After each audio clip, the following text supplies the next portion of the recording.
niwangsukmu ana Madiluwih ana sasmintaning sun jagat wasisaning Ubathara. Koko Prabu ndadosaken sotaning manahipun ingkang rayi Ndrawati. Rawuh Paduka kepareng kula ngaturaken pasegan panakrami Koko Prabu. Ya, Kresna. Ndak tombah karya bombong penggali pangestunipun Kakang Bahi Tampanana, Yayi Prabu. Kula mundhingga jimat paripe dayanana ing kasantosan. Mugi kasekecakna anggen jengan dika lenggah. Ya, Yayi Prabu. Kakang Prabu. Aku ngaturake sembahku katurya Kakang. Jagat Dewa Bathara ya jagat pangestu Kara. Ya. Bratajaya lara ireng dak tampa, siadi ngabekti arepun Kakang. Pun Kakang Tampanana piye? Anakku lanang ya Atmajamu ora kena sambe kala apa-apa. Pangestuning Kakang Mandura tansah pinanganing kawigaten. Syukur, Sembadra. Kula wonten kanthi becik. Kuwi talining katresnan antaraning kowe lan bojomu. Iya, Kakang. Oh. Ndadani ingkang putra ngaturaken sembah pangabekti kula kunjuk wa. Tetuka tak tampa. Ora liwat pangestuning wakmu Mandura Tampanana, kula bendika jimat paripe. Dayanana ing kasantosan, koko ngaturaken sembah pangabekti kula kunjuk Koko Prabu. Setyaki tak tampa. Ora liwat pangestu Tampanana, diweji kula ngaturaken sembah bekti kunjuk. Kakang Pati Udawa tak tampa tiba sepadha-padha. Dipun prayogaken anggen. Yo, Kakang Pati Udawa kaya ora kurang kepenak. Koko Prabu. Nuwun sewu, sampun kinten kula kumalancang. Manahipun ingkang rayi Ndrawati dening rawuh Paduka ingkang sengkan-sengkan datan pepoyan. Menawi kepareng kawedharing kathah, mengko suraos ingkang jangga. Nilingaken karna Koko Prabu. Kresna. Nggih kula wonten maring adhawu. Wale-wale apa praptanipun Kakang ana ing negara Ndrawati sepi tilik marang raharjaning siadi sak kulawarga ndungkap angka 2. Wis sak trepe pun Kakang minangka dadi kadang werdane Bratajaya. Ya si lara ireng anggone entuk kanugrahane putra. Nggone wis mangun bale Wisma kelawan Si Arjuna, wekasan pinaringan talining katresnan wujude atmajaning Sembadra. Inggih. Kaya ngapa bombong penggalipun Kakang tan murusake lajer sejarah Mandura. Kasinggihan mekaten Koko Prabu. Ya mengene Kresna. Setemene Prabu aku iki bakal matur ngersane Yayi Prabu Ndrawati. Kepareng kula cemadhong dawuh. Oh, Sembadra kuwi rak ming dudu adimu tok. Nanging pun Kakangku ya minangka dadi kadang werdane Sembadra. Inggih. Monggo kabagyaning Sembadra iki mengkene mau persapun jen sinundul puyuh kaya kejugrukan wukir sari klepaning samudra madu. Kula wangsa ing Mandura. Dene adhiku wadon Wara Sembadra wis gendong dotong-dotong wujuding punang jabang bayi ya kuwi atmajane Si Abimanyu katen.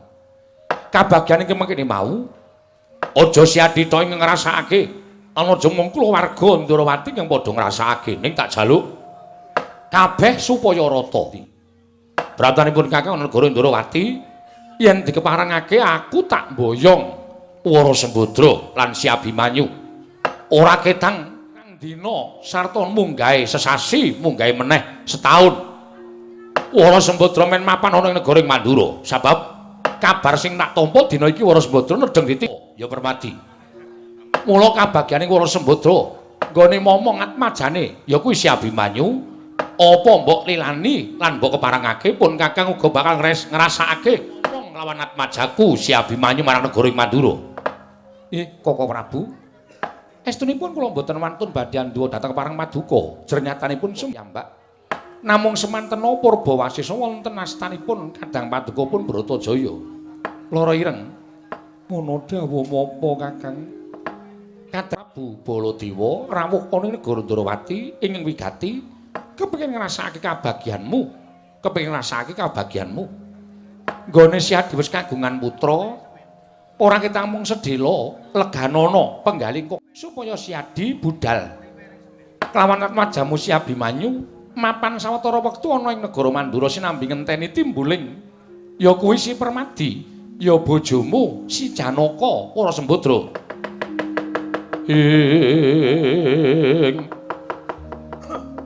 Wanodya yutama ngambar arum sang kusuma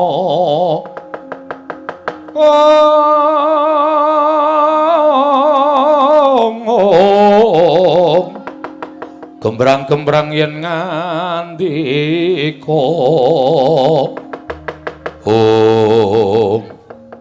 piye Sembadra Kakang aja kinira lamun Kakang Prabu Ndarawati mban cindhe mban silaten upama Kakang Prabu Baladewa bakal mboyong aku lan anakku Abimanyu prapteng negara Mandura aku ora bakal selak sinambi ngenteni ya kuwi rawuhe Kakang utawa Raden Janaka ngono wis sawetara wektu ninggal marang kasatyaning Madukara dadi Wara Sembadra gelem tak boyong marang negara Mandura Kakang Prabu dosa apa ingkang bakal ndak sandhang yen to aku wani anduwa marang keparenging Kakang Prabu Baladewa adalah wah ya ngono kuwi Sembadra merga Ndarawati lan Mandura kuwi loro-loro ning atunggal Mandura ya Ndarawati, Ndarawati ya Mandura. Mula jero kok bedak-bedake. Kowe mapan ning negara Ndarawati tanpa beda kowe mapan ning negara Mandura. Mula Kang Sanga kowe ayo bareng lawan pun Kakang. Anakmu gendongen. Kresna, aku njaluk pamit daya-daya kaslak kepengin nuduhake Wara Sembadra kelawan garwaku ya Mbak Yumu Erawati supaya bombong penggalihe. Kula semanggaken dhateng Paduka Kanjeng Koko Prabu Sembadra. Ana apa? Ayo mangkat dina iki. Ayo Kakang Prabu ndak derekake Kakang Prabu Mandura.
Kotodian Gatotkaca tinol mapak Karkasuta Kresna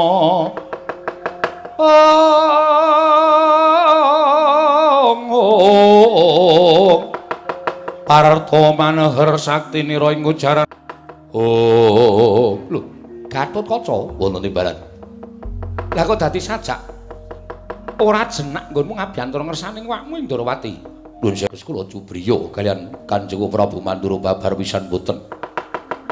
Namung sak pengkeripun Bibi Wara Sembadra kaliyan kadang kula Dimas Abimanyu. Ingkang dipun gendhong dening Bibi Wara Sembadra. Pangraosipun ingkang putra ing mriku kados melang-melang ninggal jejabang wonten tepining Balumbang. Menawa dipun parengaken kula badhe mlapat tindahipun Kanjeng Prabu Mandura. Sajake kowe Cubriya mboten perkawis kula Cubriya jejagi iki mawon ya kula cah bagus panggraitaning atimu tanpa beda kaya rantamaning penggaling punwa ing Ndarawati awat-awatana saka Dirgantara yen pancen ana bab sing ora prayoga Purbawasu tak pasrahke marang kowe Garkaca nyuwun pamit madhal wajilan sing ati-ati aja kaya bocah cilik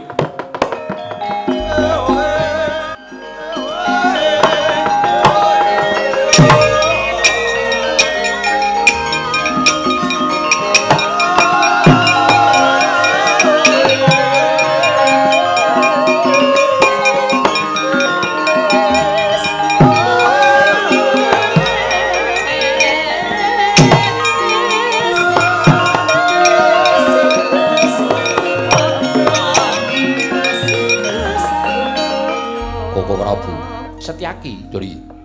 Eneng apa? Sabengeripun Kanjeng Prabu Mandura. Pangraos kula melang-melang kados ninggal jejabang wonten tepining Balumbang. Kowe iki mung tiru-tiru tembunge Gatotkaca lha ngono. Mboten, Oh Prabu. Mbok ya wis sing lante panggraitan iki Gatotkaca pancen tak akoni yen kowe kuwi rejanjane nak ming cemongol-congol golek pendhok supaya ketok ra ngono to. Panjenengan niku mbok sampun kados mekaten. Setyaki wonten timbalan. Ora usah dadak matur sing werna-werna mangkat to. Pelampaten tindaking Koko Prabu Mandura.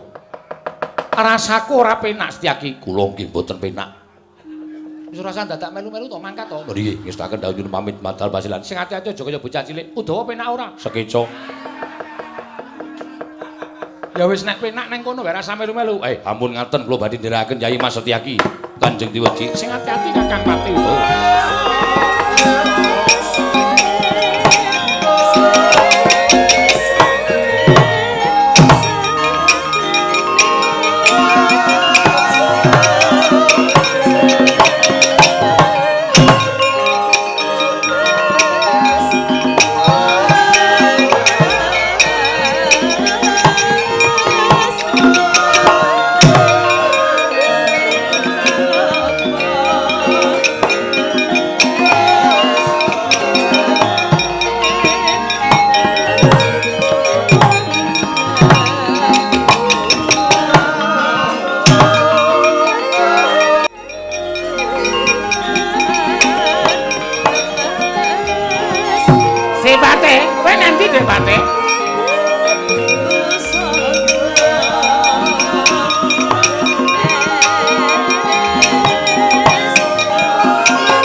Dewa Narpati Dwinaris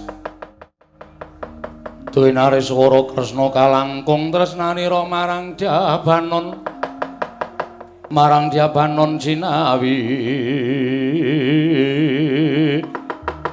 oh Kakang Prabu piye kaget atiku bareng ora pangling iki rak patih Sengkuni karo Begawan Durna. Iya, pancen bener.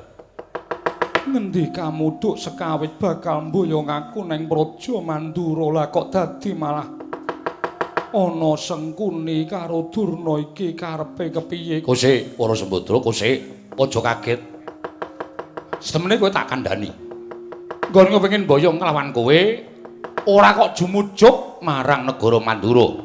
Nah iki mau janjane pun Kakang saka negara Ngastina. Wondene dawuh Kyai Prabu Duryudana banget bombong marem seneng penggalihe merga wis krungu kabar yen to Janaka nggone mangun Bale Wisma kelawan sira Yayi Bratajaya wis pinaringan momongan. Mula kabagyanmu iki mau akeh sing padha kepengin ngrasake. Lah, karepe Kyai Prabu Duryudana kersane sadurunge kowe prapta ning negara Mandura, kowe tak kanthi dhisik ora ketang sedila mampir ning Ngastina. Inggih, nggih. Margi menapa ingkang raka menika pitataning jalma unusaning titah. Sinten sing boten remen menawi saged kampiran satunggiling putra satriya ingkang kalukengrat mbok menawi sak mangke saged paring daya kekuatan dhateng Sangya Parasata Kurawa. Arek ngono to Kakang Durna. Kakang Durna. Kakang Durna. Nan rak ngono ta sampeyan iki ngematke apa? Ngematke Sembadra. Oh, lah kok dadi kaya ngono Sembadra. Ae seneng ora jeneng mokal, jeneng bocah lah isih cilik, isih bayi. Nggih. Lah mesti wis kaya ngono tadi Pati? Nggih, nggih. Banjur lambene barang mak pyak-pyak ora. Mbah ya wis. Nek didelok saka sikil Gedhe sikile ingkang garwa. Prek. Sampeyan niku senengane ngecek kali kula niku napa ora ngecek apa kula tak takon. Lah nggih kula niku mung ngomongke. Upune we gedhe pupu garwa sampeyan. Nggih, ning atos. Nggih. Menika kersanipun kados mekaten. Lah, mula saka kuwi Sembadra. Kowe ben diderekke patih sing paman patih Sengkuni lan Bapa Durna. Wontene Abimanyu saka tresnaku kalawan anakku lanang Abimanyu. Lilanana tak gendonge. Tak gendonge tut wuri kalawan lakumu. Apa kudu ngono, Kakang? Ya, kudu ngono. Merga pun Kakang saka tresnane kelawan Abimanyu kepengin banget aku gendong Abimanyu ra ketang sedelo. Tak kudange anakku si Abimanyu. Kagiat risang kapirang urinangkul kinembet-kembet. Dosang reknaning bawana. Oh. Bener, Nger, Sembadra, bener. Bener ngendikane kadangmu sepuh ing Mandura. Ngono? Kowe mlaku dhisik karo aku karo Adipati Harya Sengkuni. Wondene anakmu ya putuku si Abimanyu men digendong dening anak Prabu Baladewa. Si Abimanyu men digendong dening anak Prabu Baladewa, kowe tak gendong. Lho. Ane ra. Kok njur ngalup kaya ngono. Anu, Badana. Nggih, mboten, nggih, mboten. Kajeng kula menika supados mlampah sareng kaliyan kula. Lah, rak ngaten. Ampun nganti disenggol ati kula apik si Sembadra. Oh nggih, ngestaken dawuh. Piye, Sembadra? Aku percaya marang Kakang Baladewa. Anakku Abimanyu tak pasrahke marang panjenengan aku.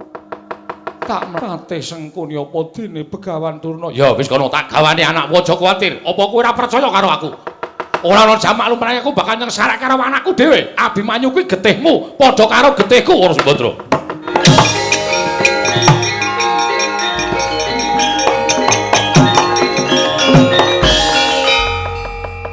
Paman Arya wonten menapa? Kurawa bubar sarsaran. Nungsang puyang numbuk bentus pelajaripun enten apa? Senjaki kali Gatut Kaca ngamuk. Sumerep menawi ingkang rayipun Dewara Sembadra mlampah sarengan Kurawa sami ngamuk Kurawa bubar mboten kanten-kantenan nggih. Lah rak tenan to wah jan.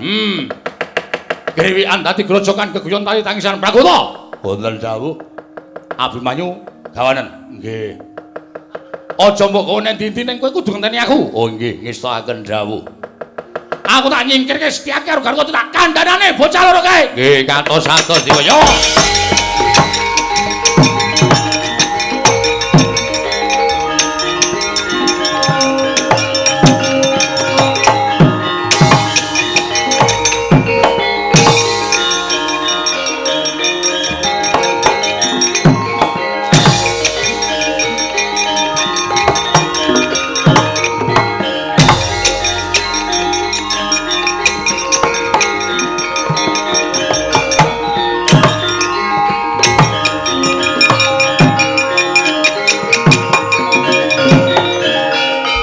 Anggro sesumbar lindhu bumi kuncing kumaluduk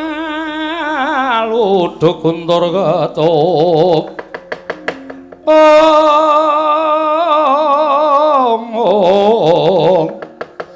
lumembak penyukang kumambang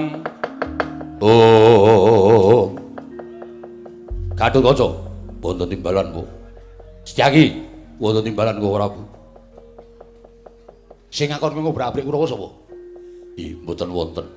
Lah kok dadi kowe itu mandang ngobrak-abrik Kurawa? Ngongasahi kaprawilan. Gembelo sirahmu gleleng pancamu duwe kowe dadi satriya. Dijedi ana ing Suralaya. Terus sapa-sapa arep tak coba, saben ana wong arep tak coba, ngono apa piye? Mboten. Dasarmu apa? Kuatos ora sing manah kula. Kuwatire Bibi Wara Sembadra tindak sareng kaliyan para sata Kurawa. Monggo ing gadah niat boyong Bibi Wara Sembadra menika Kanjeng Prabu. Kenging menapa tindakipun boten sareng paduka Kanjeng Prabu nanging sareng para sata Kurawa. Gatotkaca wonten dawuh. Yen durung ngerti iki takon sik, nek wis takon mengko ditimbang bener lan lupute. Nek kira-kira bener, kowe bener sakarepmu karo ngamuk sakarepmu. Nek luput piye? Apa ora mirang-mirangke karo awakmu dhewe? Niki. Barengipun Kyai Prabu Duryudana kepengin kenggonan Sembadra lan Abimanyu raketang sedhela. Mula Sembadra takon bareng lakune karo para Rata Kurawa dene aku nggendhong Abimanyu. Mergo aku ki makne gedhe. Aku ki makne gedhe Abimanyu nek nganti aku ora nggendhong karo Abimanyu doh nyono cerak nyono. Aku wong tuwa ora tresna karo anake Bratajaya. Mekaten. Oh, iya. Prayu Dela mekaten. Kula kantun nderek. Ampun pitados nggih. Ampun pitados. Sedaya kedah wonten buktinipun. Sedaya kedah wonten buktinipun. Setyaki wonten dawuh. Kowe ngopo kowe? Mboten napa-napa. Ora apa-apa padhae aku ora krungu ya. Kowe mbudheki wong tuwa ngono apa piye? Mboten. Kowe ora percaya karo pun Kakang? Nggih pitados. Nek do percaya minggir. Ayo bali. Bali ning Gorawati rasa dadak melu-melu perkara iki. Nggih, ngestaken dawuh. Bali, napa ngestaken dawuh. Setyaki bali. Nggih, kula badhe tenguk-tenguk wonten ing mriki. Ora bali tak glandang negara kowe. Oh iki ngestaken dawuh. Ayo do bali. Lho iki ngestaken dawuh kok.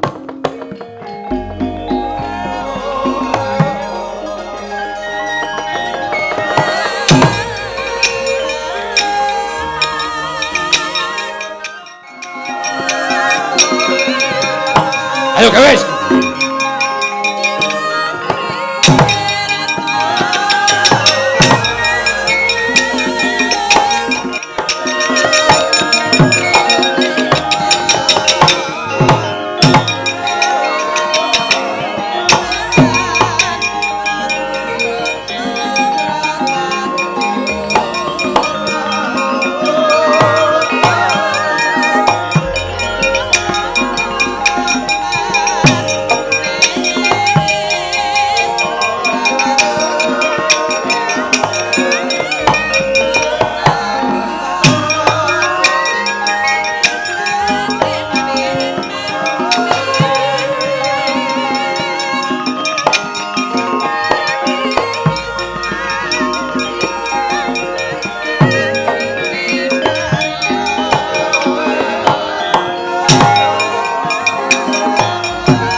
Dewa Narpati Dwinares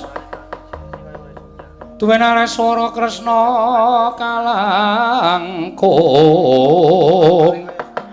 kalangkung tresnanira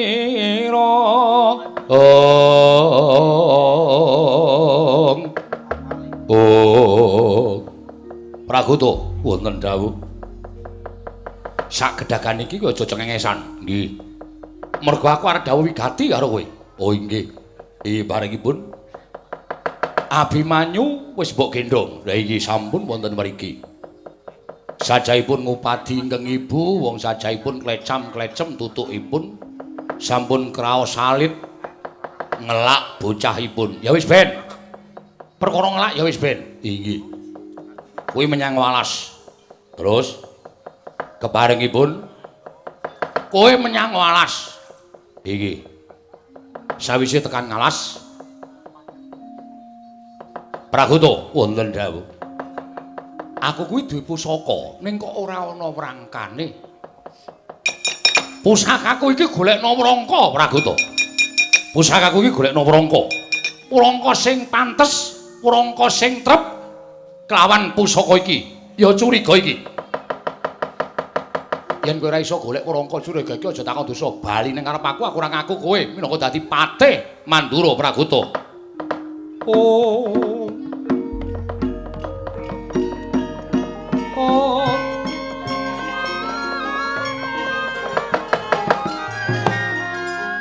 Ing batos wis tanggap kersaning Sanata Prabu Baladewa parandening mangke patih Pragoto datal wantun andhuwa keparengipun nggih Sanata Prabu Baladewa.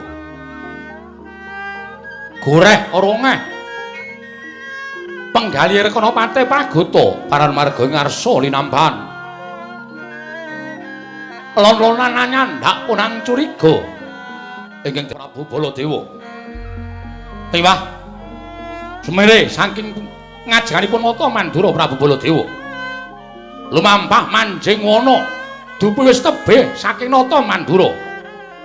Gero-gero penangise Sang Pragoto nganti kaya bocah cilik.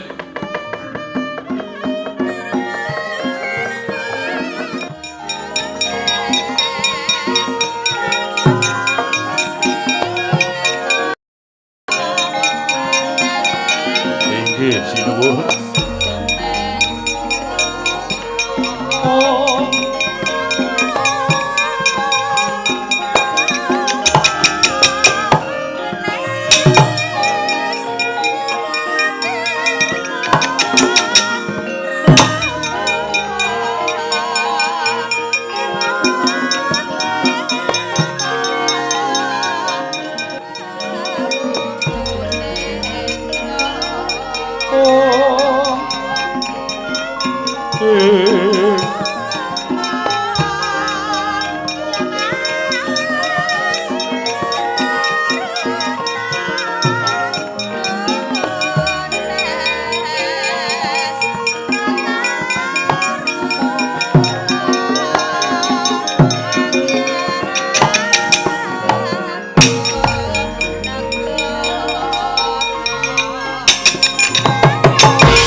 Ora ana babar pisan.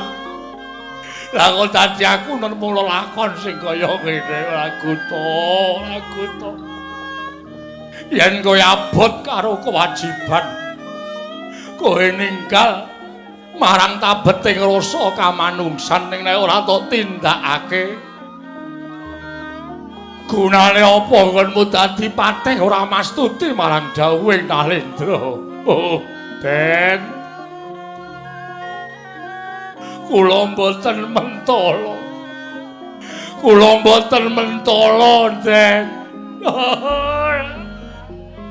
Keris kon gorekke wrangka. Aku wis tanggap karo kersaning Sinuwun Mandura. Wrangkane ya Raden Abimanyu. Aduh.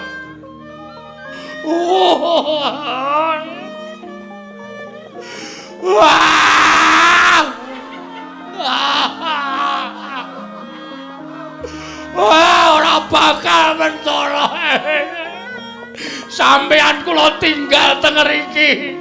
Kula njaluk ngapura, Raden.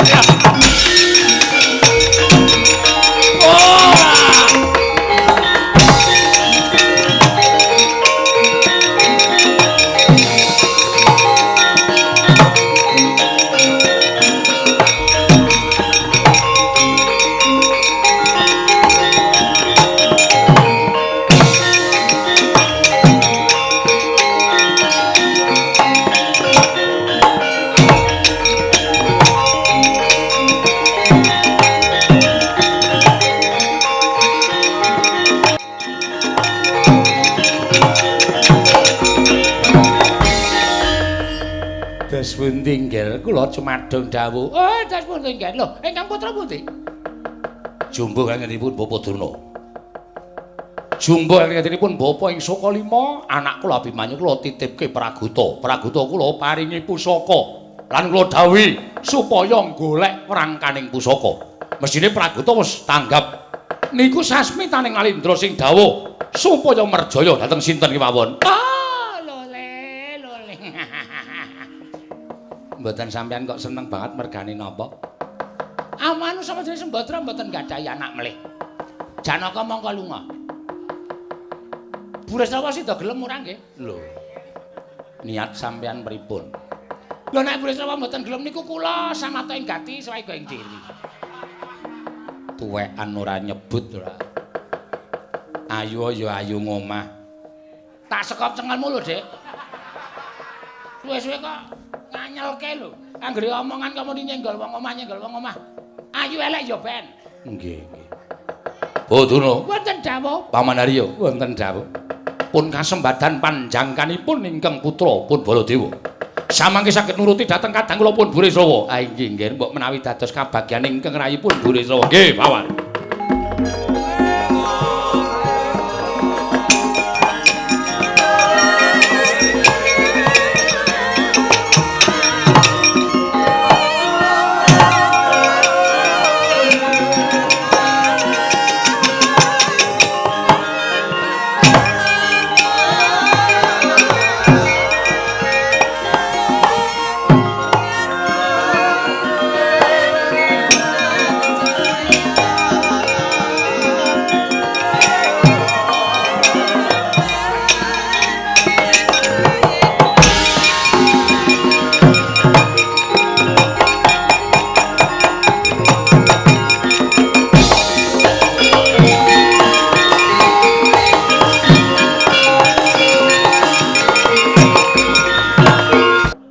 Kocap kacarita nalika semanten.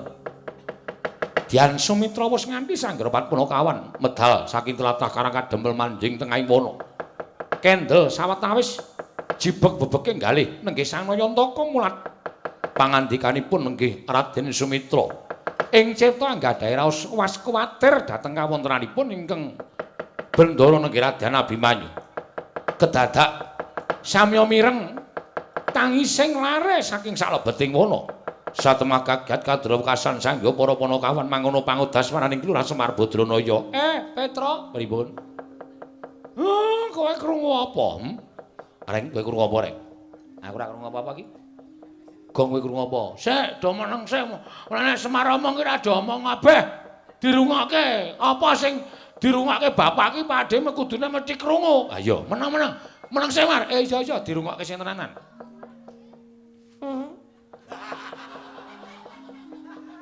Krungu aku saiki, Tru. Aku kowe krungu, tur mambu. Aku pecah sirahe ora. Sik tak do meneng ora do sembrono. Mangkel aku senengane ora. Kowe anggere engko pisan kas tok baleni, wak jejegi linggis lambemu ora. Ora iki serius iki. Oh, ayo wis amene kok, Tru. Ngapa? Iki sing nonton ganti ibu-ibu nggawa anake nggawa towet-towet. Ora ketok kaya swara bocah, Gong. Wah, wis nyemelangi nang tengah alas kok ana swara bocah iki kok gek brayut. Hus. Brayut ki apa? Brayut ki memedi sing nggawa anak pirang-pirang kae. Ngemiki kiwa tengen. Terus gendong anak. Weh tenan ora do cengengesan kuwi. Aku durung ngerti brayut kok. Munji bocah, gendong bocah kiwa tengen, sikile ganduli bocah, tangane diganduli bocah, nuntun bocah. Bocahe pirang-pirang ijik meteng, kuwi jenenge memedi brayut. Oh iya. Wis tau ora apa? Urung. Aku iso omong. Critane Kyai Sepuh mbiyen iki ngono kuwi. Oh, to. Ora do sembrono nek ana bayi nangis ning tengah alas to bengi-bengi aja do sembrono. Saya banter Gong. Berarti arep mrene to. Ayo do lunga. Oh sito. Iki ketoke bocah tenan iki. Nek swara demit iki mesti sok ana, sok ilang, sok ana, sok ilang. Iki kok terus-terusan Gong. Iki mesti swara bocah tenan. Heeh, Pak iki swara bocah tenan. Kenten swarane bocah niku sapa to?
Iya. Siwa Semar iki wujuding bocah tenan. Wah, jan. Sapa kuwi? Isih cilik kaya ngono kaya ditinggal nang alas. Piye to? Braya tudu. Udu. Aku tak nono ya. Bocah tenan Kogong. Wah, jan. Bangsat iki wong tuane. Iki mesti hasil hubungan terang gelap. Gelap. Hubungan gelap iki mesti bingung do tanggung jawab terus anake dibuangan iki.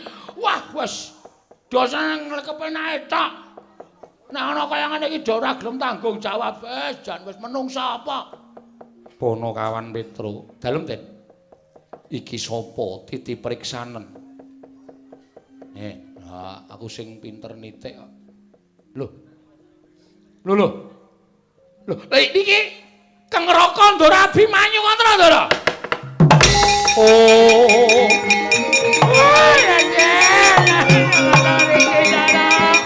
Tatap Mas.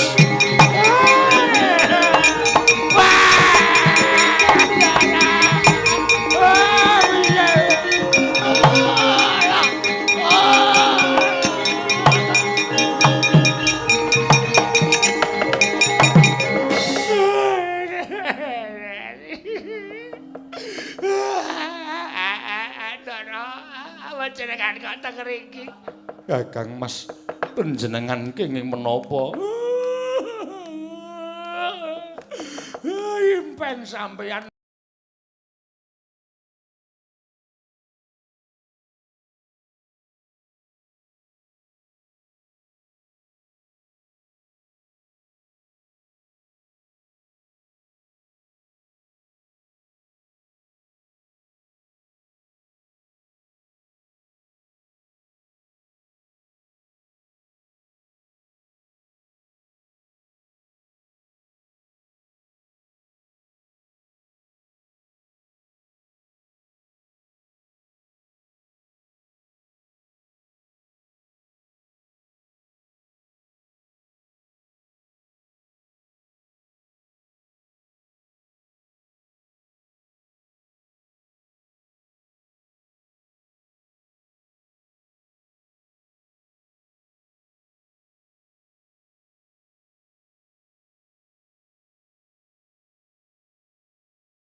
Kok durung-durung wis ndara dase.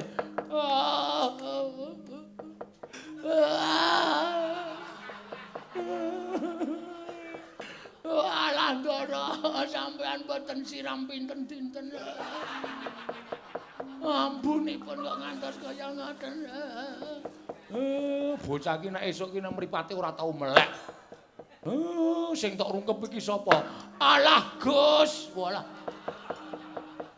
Lah kaya mesem e. Akhire nek Ndara Wijaya Bul bokonge Semar. Dari ing semilak kaya senyum karo aku. Tiwas tak rungkepi, oh wong tuwa. Antil mencelat kowe.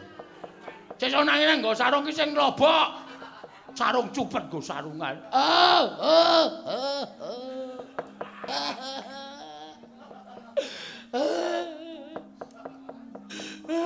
Den. Jenengan kok Iki apa kok terus-terus iki?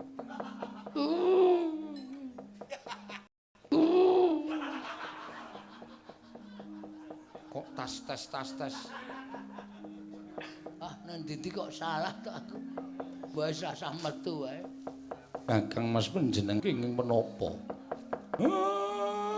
Kenging menapa, Den? Bocah niku Keng Raka niku sajake wis sawetara teng tengah alas. Tutuke klecam-klecem. Niku bocahe ngelak manggendong ayo jak bali teng negara Ngamarta.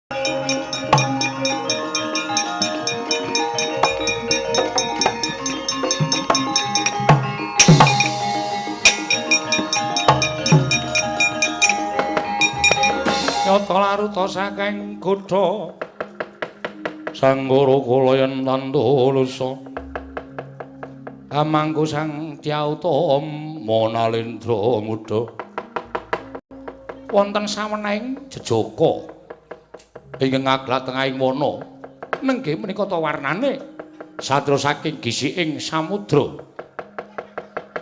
atmajaning Dewi Anggana Warik nenggih Bambang Anggana Dewa ingkang mijil saking gisiking samudra nalika semanten angenam-nam penggalih mapan wonten tengahing wana mulat praptaning Sang Sumitra ndotong-ndotong punang jabang bayi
kelap-kelap katon lir kincanging risang mawe gandrung sabaran katulu wukir moyak mayik saking Dyas Baliwur ana wujuding jejaka ingkang ngaglah ana ing tengahing dedalan kowe sapa takon marang aku mburi saka ing pertapan gisiking samudra putraning Kanjeng Ibu Andana Warik aku Bambang Andana Dewa Bambang Andana Dewa iya dasar kepara nyata kowe sapa Raden Sumitra Raden Sumitra iya ingkang mburi sapa aku Semar aku Gareng aku Petruk aku Bagong nuwun sewu Den iya Petruk piye peranganipun tiang-tiang teng wana mboten wonten ingkang ketingal Dadat monggo Ndara Abimanyu keng Raka kaningaya teng Kaing Alas. Ora mungkin Ndara Abimanyu niku iso mbrangkang saka Ndarawati tekan tengah ngalas. Mesti ana sing tumindak culika. Monggo teng mriki sing ngenten namung Bambang Andana Dewa niku. Mang takoni. Napa niku sing ajeng gendhak sikara karo Ndara Abimanyu lan duwe niat apa kok arep gendhak sikara karo Ndara Abimanyu? Ayo ngaku kowe. No, Dana. Lho. Ndana Andana Dewa. Ora ngerti perkarane malah nucuh marang Andana Dewa. Ora usah dadak mbok tutup-tutupi. Ayo kowe ingkang gendhak sikara karo kadangku sepuh Kakang Mas Abimanyu. Kowe ingkang ikara ning tengahing alas. Ora usah dadak selak, ora usah dadak kumbi. Ngaku ora. Sampeyan sing gendhak sikara karo Ndara Abimanyu nganti Ndara Abimanyu mapan tengahing alas. Bocah wingi sore durung ilang pupuk lempuyange. Lah kok dadi mang sia-sia ning tengahing alas. Iki sapa malah muring-muring karo aku. Wis muring-muring wae. Ora ana menungsa liya kejaba sampeyan. Berarti sampeyan sing gendhak sikara karo Ndara Abimanyu. Wah, pancen bagusmu bagus ning ora duwe rasa kamanungsat. Ora pantes kowe urip ing alam padang. Nek ora lega rasane atiku nek ora males lara wirang. Grahe Ndara Abimanyu ning mapan ning tengahing alas. Aja ngawu gawar-ngawur ngawur wae. Dar wae.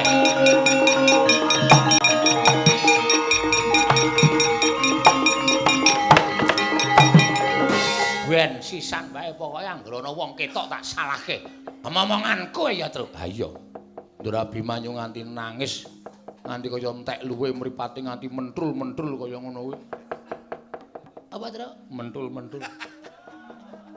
Ngomong apa lho? Iki lho, ngisor mripat ki blenduk-blenduk nek kaya kowe nangis to. Ha iya. Wis bener kowe Nalagari. Ora usah dadak melu-melu. Nadan kanthi gendong Kakang Mas Abimanyu, kridane Andana Dewa bakal tak rampungi ngatos-atos, Ndara. Iya, Nalagari. leng driya mangungkung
ngasake kaprawiran nadyan lagi sedhi lho wae aku wis bisa mbobot marang kadigdayanmu lan kasektenmu nyata satria pinunjuling apa-apa mrut juling akerep nanging apa kira-kira kowe kuat nadhahi jemparing Andana Dewa linepasake saka Gandhewa tumancep ana ing dadamu Rasirna margalayu dundang Raden Andana Dewa Raden Sumitra.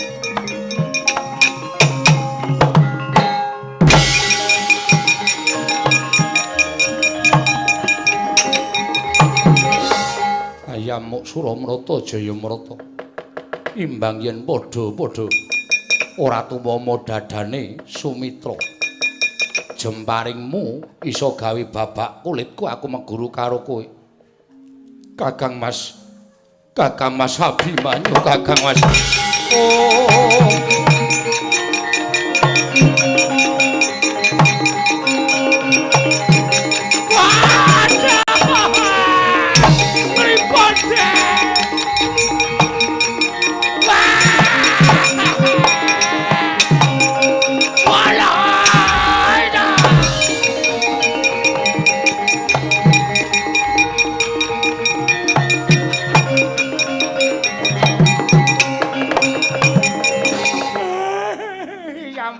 mboten nglenggana.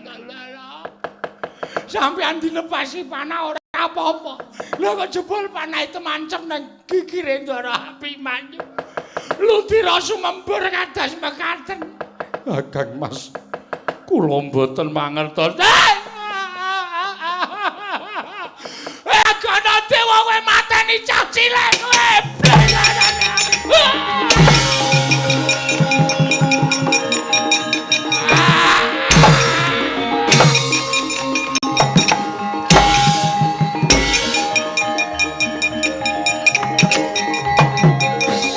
Tak dongake ora slamet nang dalan. Setan kabeh. Gugup ya gugup nek ra ya ora terus rumangsane ndasku ki watu apa ya? Kanggo pancatan wong pirang-pirang. Andana dewa penyakit kowe.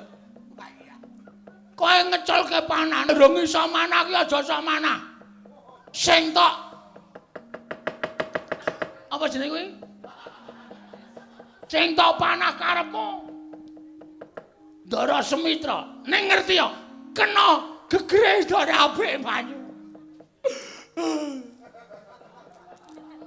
Den sampeyan pripun, Ndara? Bagong. Dudutke panahe. Aja nganti mancep ning gigire Kakang Mas. Nadyan Kakang Mas wis sedo. Dudutno panahe Bagong.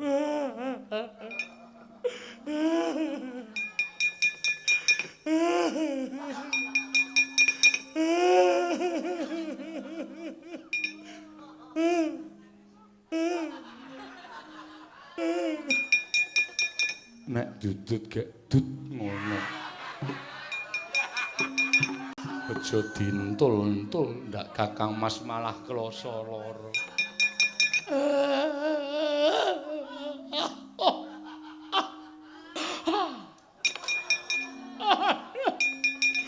Gegere bolong semono kok bocah.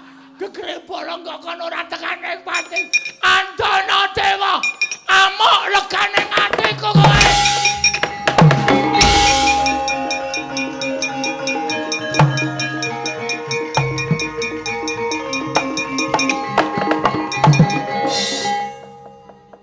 Kang Mas. Kula ngertos bilih sedaya lampan menika tartemtu kula badhe nepataken dening pepunden. Awit kula sampun wantun anggendhong Kakang Mas Abimanyu kula ajak supados perang mengsah Raden Andana Dewa Kakang Mas. Monggo kula dherekaken kundur dhateng negari Ndarawati supados rinukti dening Kanjeng Prabu Sri Bathara Kresna Kakang Mas.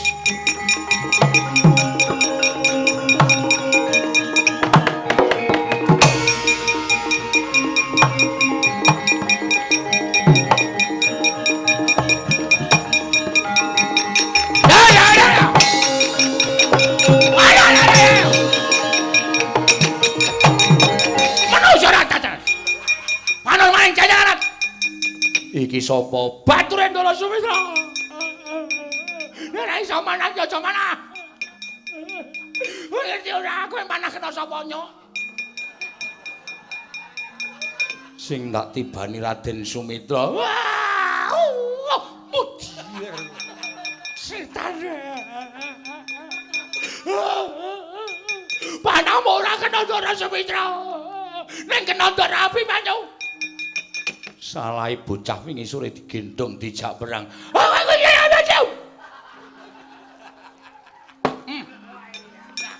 Mangkel aku. Ndara Abimanyu sedo. Ndara Abimanyu sedo kena panahmu, Cok. Jan-jan, Cok, jan-jan. Setan kowe. Ora duweni Raden ya Raden pun. Ayo. Iki gamelane kok do meneng wae iki piye? piye? Ora dipercaya kanca-kanca kowe. Oh, doyak terus Doyak yo.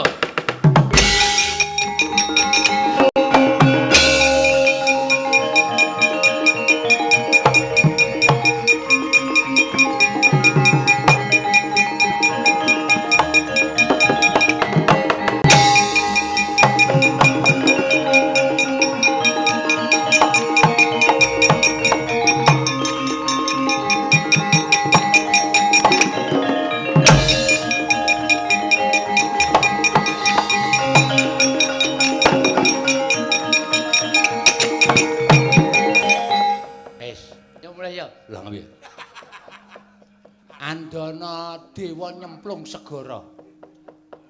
Coba ya iso nututi nyemplung. Waduh. Petro. Moh. Angkel. Aku ora iso renang kok. Gareng. Biasane ora adus ning kali to. Nganggo bane. Oh. Ora iso lanangi.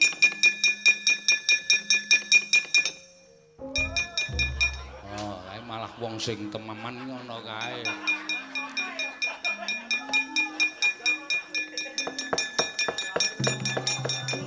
Kok minggir neh, Gong? Glagepen aku. Lah senengane kowe iki aneh-aneh kok. Konjur maklung ora.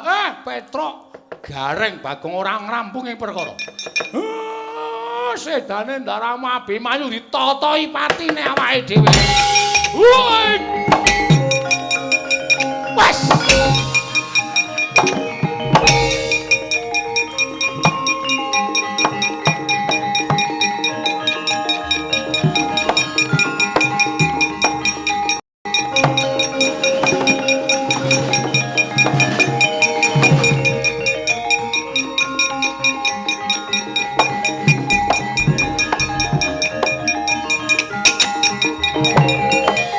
Kene ya cethek ndasmu kowe.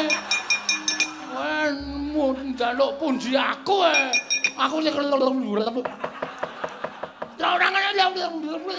aku ngombe tenan. Santai kok, santai.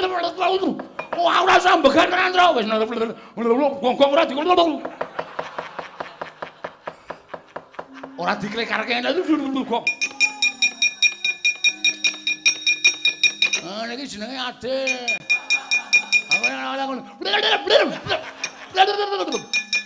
Aku rasa mbegan to, ya goleki Semar yo.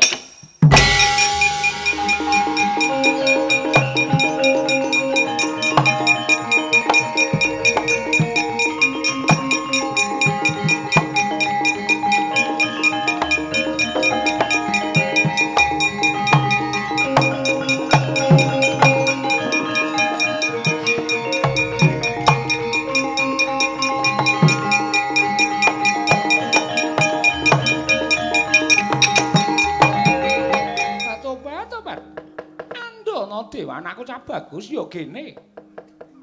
Sawetawis kula tuwi dhateng dedharatan. Nanging jebul pinanggihipun kepanggih rubeda Kanjeng Ibu. Tobat. Ana rubeda apa? Kula dipun westani mejahi dhateng lare. Tumunten kula perang kaliyan kadangipun lare menika. Kula nglepasaken jemparing boten kenging dadanipun. Kadangipun lari menika nanging kenging lari menika satemah pejah. Sedaya ingkang momong lari menika sami ngoyak dhateng tobat. Apa kira-kira sing padha ngoyak kowe wani mancing dalaking samudra? Nyatanipun sami wantun tobat. Anakku nggir kono semingkira mengko bapakmu sing bakal ngayomi marang kowe.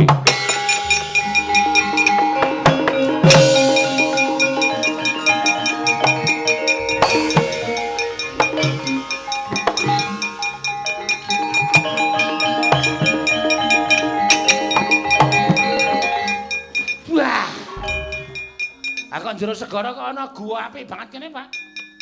Lho. Tru. Gek rene. Lho. Kok Pak Bos. Ae.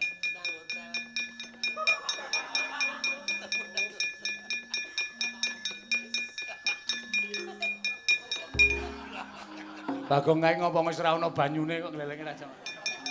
Petro ya ana wong lucu senengane nggane. Welo. Bela. Aneh. Yayi kok kaya ngono lho. Jan wis. Kale ngententeke temenanan lho. Wela. Edan. Ya, Tru. Ana wong bagus ki jan luar biasa tenan. Wah, dan wis. Semar. Nggih. Nolo Garing Petruk lan kowe Bagong. Tobat. Pengen pirsa dateng lak tiang-tiang menika kuwi ponokawanku. Piye? Lah ponokawane kok mbujung-mbujung dateng putra. Mangriyen. Kok nyebut keng putra menika? Aku Andana Warih. Andana Dewa kuwi anakku. Lah bapakne ya iki. Ngandel ora.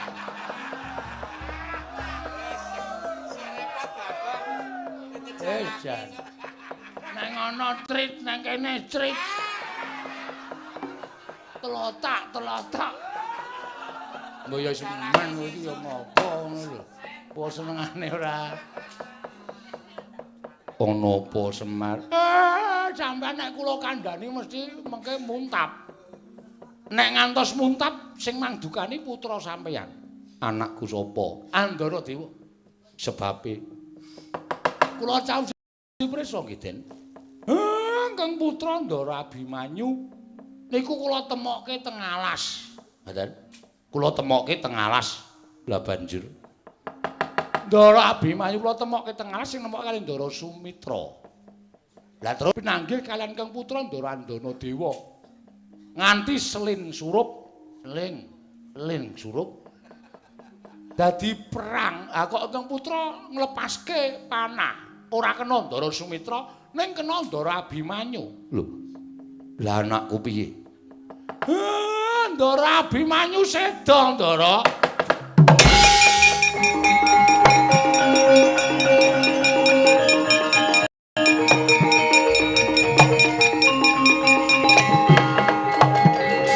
Andana Warih, wonten paring ada kok. Bab iki ora kena disangga entheng. Mesti ana lakon ingkang tumiba lawanat majaku Abimanyu manjinga kalpika. Mengko mangsa kala ingkang wis tak temtokake sira lan anak-anakmu bakal tak tepungake marang para Pandhawa Andana Warih.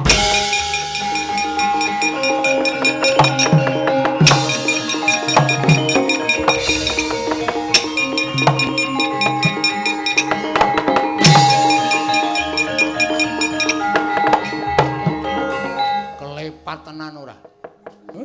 Anake sing ditresnani tak laporke tekaning pati. Andana Warih, kowe manjinga.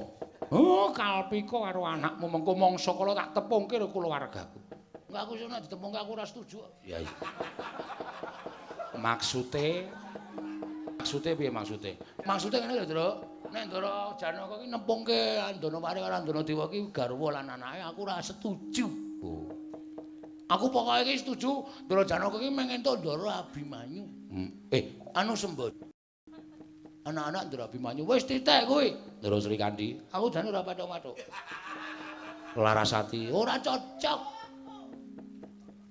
Manuhara, Kuwi meneh. oh, dadi kowe iki jane ora seneng karo garwa-garwa Madukara to? Ora. Asli. Ayo do mangkat. Mangkane ndi? Mangkat metu saka kene iki ning negara Ndarawati ora kok iki dirampungi kok, Gong. Ayo, Mer. Kowe iki ya ngapa mbok kok ning kono kuwi? Ngenteni kowe. Apa kene siap mangkat dadak dinteni ngapa?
Kanjeng langit kalap-lapaton lir sanging risang mawe gandrung tara. Nggih. Pun ngakang ngaturake panuwun ingkang tanpa pepindhan dene Si Adi wis rawuh ana ing negara Ndarawati. Ya. Merga saka mangiraku sembadra ingkang kaboyong dening Kaka Prabu Baladewa iki mau Gatotkaca wis matur Purwamadya wusanane samendhang ora ning ngarempit. Ya. Ya mung Si Adi ingkang tak aturi supaya sowan ana ing negara Ndarawati jejaga mbok menawa ana payo katemping samirana Kresna kakangku Wo kula ingkang sowan wo. Oh.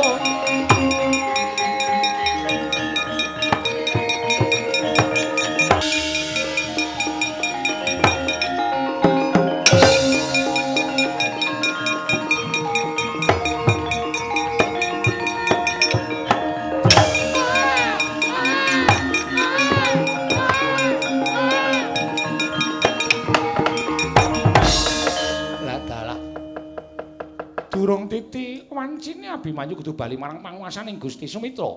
Wonten dawuh.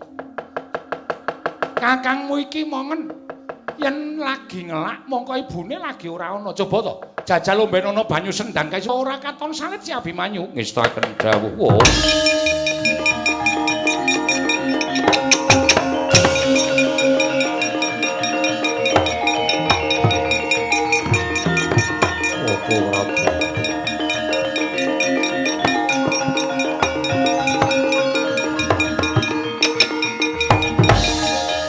Koko Prabu. Sepinten kalepatan kula diagung pangaksami Koko Prabu. Kula sampun lirwa. Kacariyos Kakang Semar sumusul dhateng kula. Matur bilih Abimanyu pejah. Iya. Koko Prabu. Tok tangisana wis ora ana gunane wong Abimanyu wis tekaning pati. Ngimbarate luhmu nganti dadi getih. Ora bakal iso urip meneh. Menapa mboten saged dipunungkuli Sekar Wijaya Kesuma. Tak ungkuli bola-bali ora urip iki kunarepane dirukti dening Sumitra. Janaka.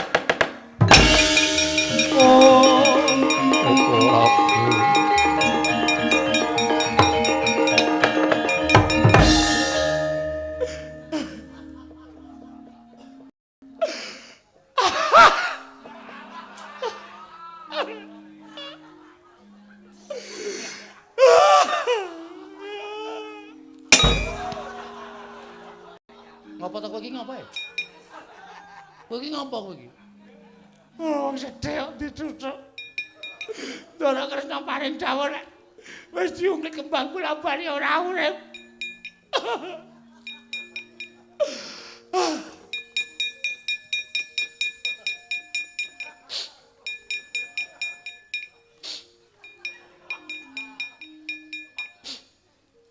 Nangis pilek. Oh. Saya kira nek nangis bul pilek. Koko Prabu. Wis ora usah perlu tok tangisi. Tok tangisana tanpa guna. Ya mong saiki kewajibaning wong lanang aku tak takon karo kowe coba wangsulana. Yen bojone diarah karo wong, mongko mangkel-mangkle wong lanang kuwi dirusui bondo donyane. Yen dirusui bondo donyane ora nesu, dirusui bojone. Yen dirusui bojone ora nesu, dirusui anake utawa anake dipiloro. Kuwi mesti tekan ning pati utawa mesti bakal nesu. Nggih. Lah kowe iki coba anakmu dipateni, mongko bojomu digawa karo Koko Prabu Mandura. Jarine Gatotkaca ngener ning negara Ngastina. Kowe ora mobah, ora mosik, janjane kowe tak takon karo kowe. Kowe iki tresna ora karo Sembadra?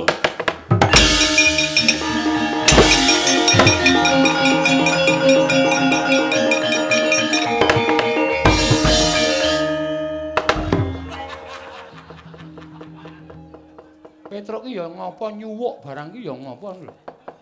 Tanpa omong, tanpa nganggo piye-piye Gatotkaca. Wonten dawuh. Pamanmu awat-awatana. Sedika.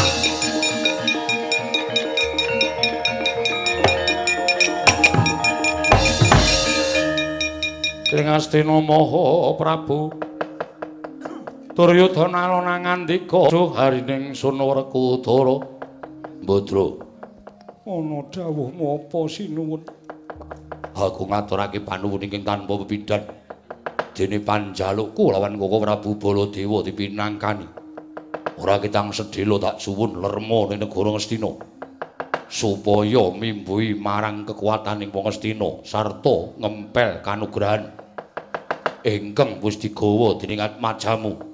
Iya Kakang Prabu aku mengkari manut. Wis Sembadra ngapano ning taman kono. Ora ketang sedhela lenggah ning kene kok tak boyo ning Mandura. Kakang Baladewa aku manut Kakang.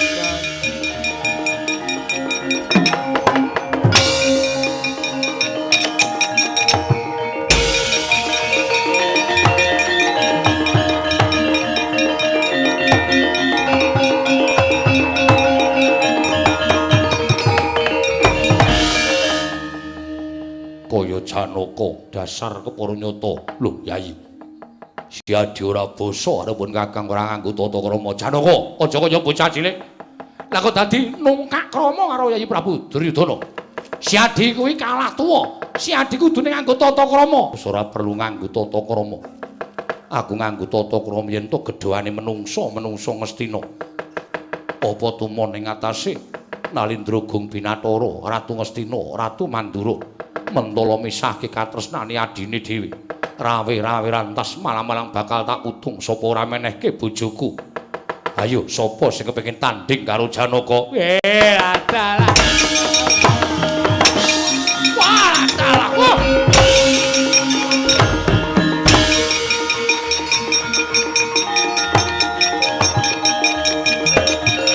Ayo, sapa wae? Hei! Jagat Dewa Batara. Raeneng sing wani, nggih Den nggih. Iya. Padake apa? Ming disumbari karo ndaraku. Ayo, sapa sing rumangsa lanang tanding karo Janaka? Klepat. Prabu Baladewa sing duwe masalah iki kok melayu sipat kuping. Petra, Nun.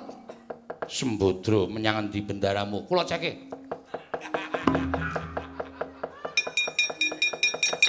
Teng Taman Negara Ngastina. Ning taman. Nggih. Pripun? Bendaramu aturana tindak mrene. Semeng mriko pripun? Aja. Kok aja? Mengko ndak tempuk. Oh iya, Ding. Sadar aku lagian. Ndara, apa Petra? Mboten sang mlebet taman. Lah piye? Disusul garwane? Aku wis randi bojo.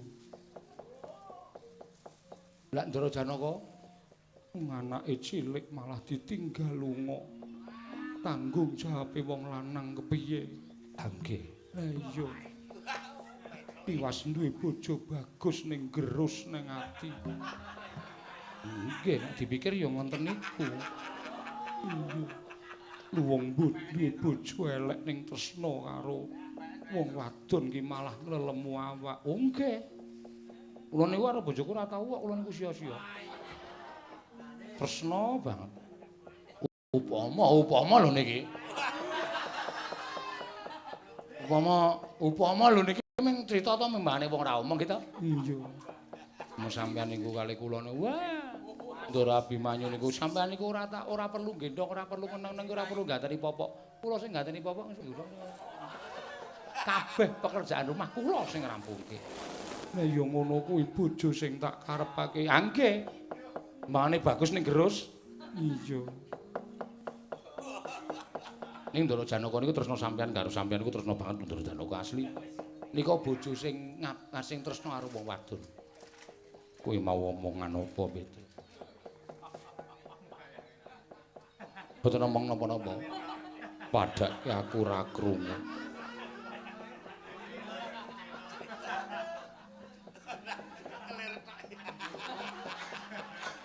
Nggo teng rika nggo kelire kosong. Ora apa-apa. Sembadra, apa ayo bali. Nek durung kersa kundur ya ora sah bali sik. Ora, aku wis kleru ayo bali Sembadra.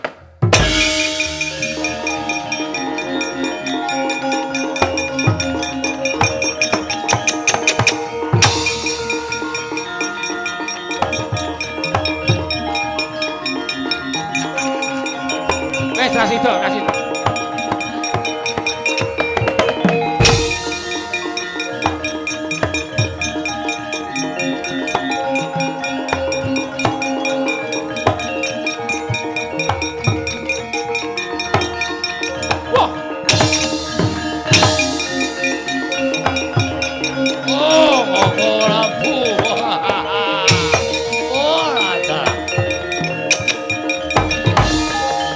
Pun Sembadra pun isa teng negara Ngastina. Kula mireng kabar nek para Sembadra Kakang Mbok Bratajaya pun teng Ngastina. Kula wis nyandang cara manten kok Prabu. Kula wis nyandang cara manten, kula dijawabke karo Mbok Badra.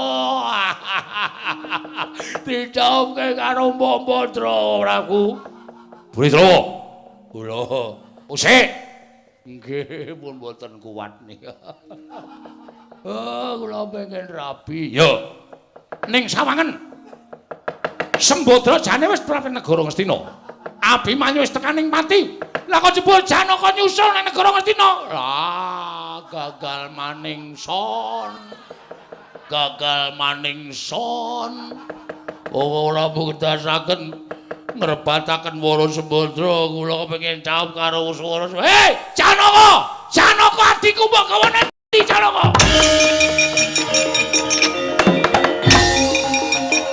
Oh.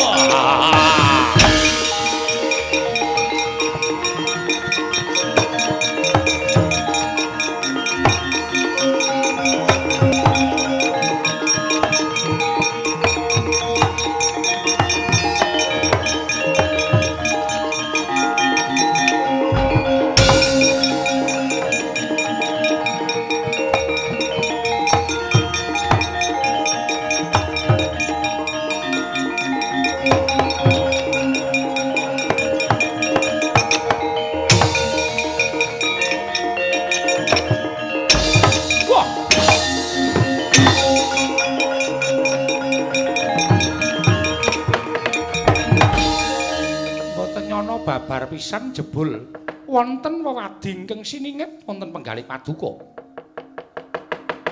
Nalika semanten pangandika paduka repa dhateng raying Dwarawati supados kula maringaken utawi nyaosaken dhateng pun Sembadra. Kok jebul mboten tumuju wonten negari ing Mandura nanging menggok dalan wonten Ngastina.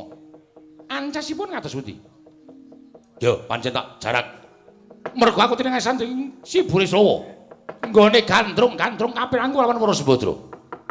Mula niatku iki aja tak anggep ala, ning niatku kuwi petungan kanggo niat sing apik. Becikipun wonten pundi kula badhe nyuwun priksa.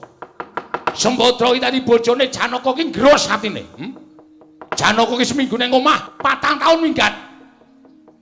Janaka ora tau sapa ning Kasatriyan Madukara. Mula ora aneh nek Sembadra tansah purih ana negara Dwarawati. Mula tinimbangane para Sembadra ki lara ati, timbangane para Sembadra ki tansah kagol-kagelan atine. Rabi karo wong bagus, luwung tarabe karo Burisrawa ning tentrem atine. Mukti rasane Kresna. Nuwun sewu. Ingin saged mangertosi mukti lan maremipun manahipun Sembadra menika sinten? Wong sing jeneng wong rabi ora nganggo tresna kuwi bakale ora apik. Bakale ora becik. Ngoten. Kula mboten narimakaken menawi jengandika Kanjeng Prabu meksa dhateng lampar menika. Menawi lampar menika panjenengan meksa supados dhawuhaken Sembadra lan Burisrawa menika mangke kriwikan dadi grojokan geguyon dadi tangisan. Ya men, kowe. Gati. Wong liwat, bengok-bengok.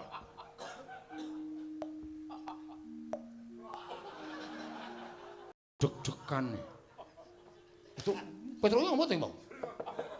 Lah panjenengan ana wong liwat kok ya bengok banter banget. Wong biasane ora liwat kene kok dadak liwat kene. Pokoke tak jaluk. Sembadra tak jaluk.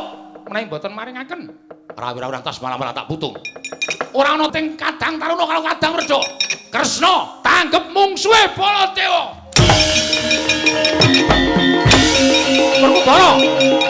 Werkudara.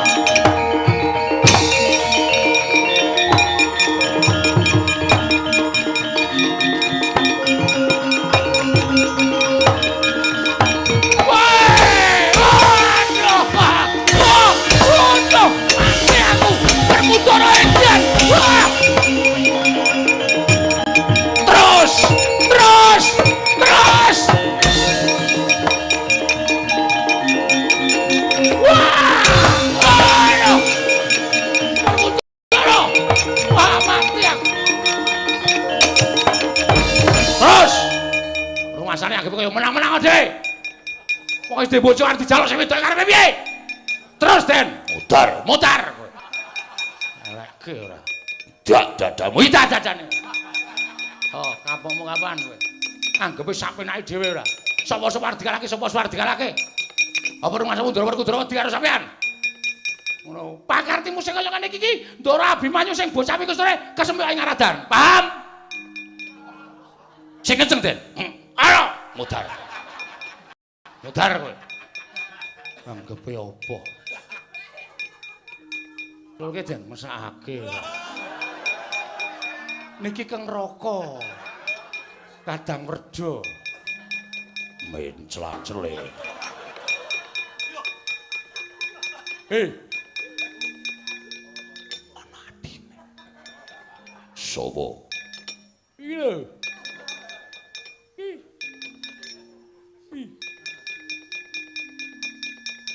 Mundur. Dara. Apa? Diluari.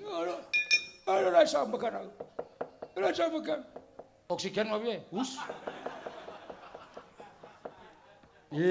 Ra kena.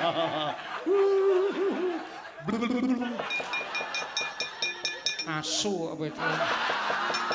Werkudara diculke.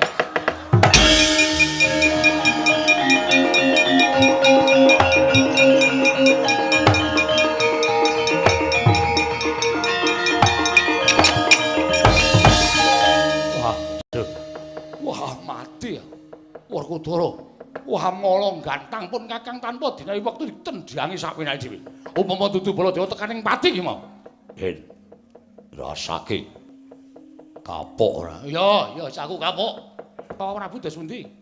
Menapa Mas tasih badhe misaken sembodolan Janaka? Ora. Abimanyu anggenipun panjenengan bucal wonten telenging wana nalika semanten ngantos dumugi ning pejah. Lho. Abimanyu mati nanging samangke sampun gesang malih. Amargi kula kuli Sekar Wijaya Kusuma. Waduh, Yayi. Waduh, yen ngono luputku gedhe tumraping kula warga Madukara. Sembada Janaka Abimanyu aku caluk ngapura, Waduh, mati aku.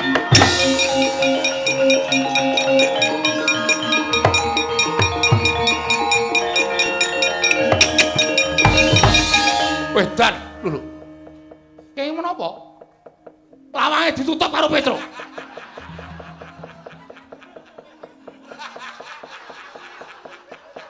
Tak dodok bola-bali ora dibukake. Petro iku gerbang negara kaya dinep kuwi lho. Petro. Nun. Iki dibukake gole iki keplak sirahmu kowe. Yang ajeng mlebu sinten? Aku. Wah, nggih monggo. Nggih. Edan diganjel watu semono gedene. Kok ora Bumandura arep mlebu dibukake. Mengke mateni wong mleh. Ora. Wis tak dibukake. Nggih. Monggo sinuwun. Ora. Wis bacut nesu e. Janaka sembodron jaluk ngapura aku.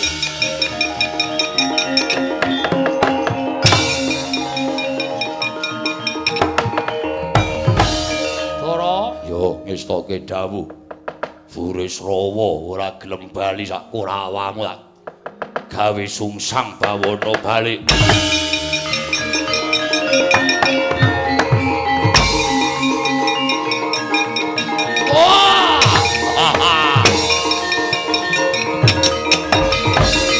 Werkudara Sembadra tak peki cah bagus.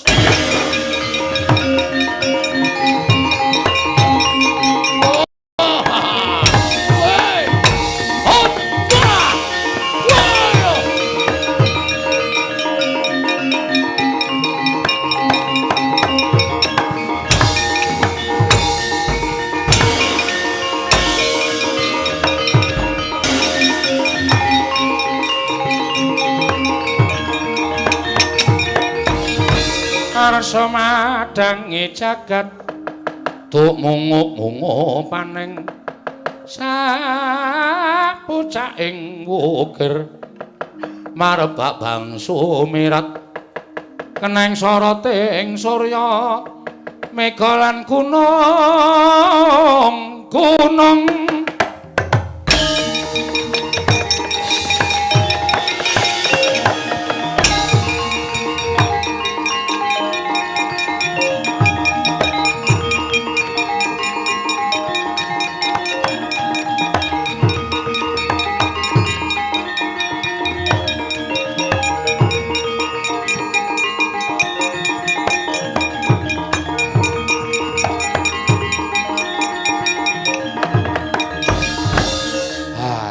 Alhamdulillah.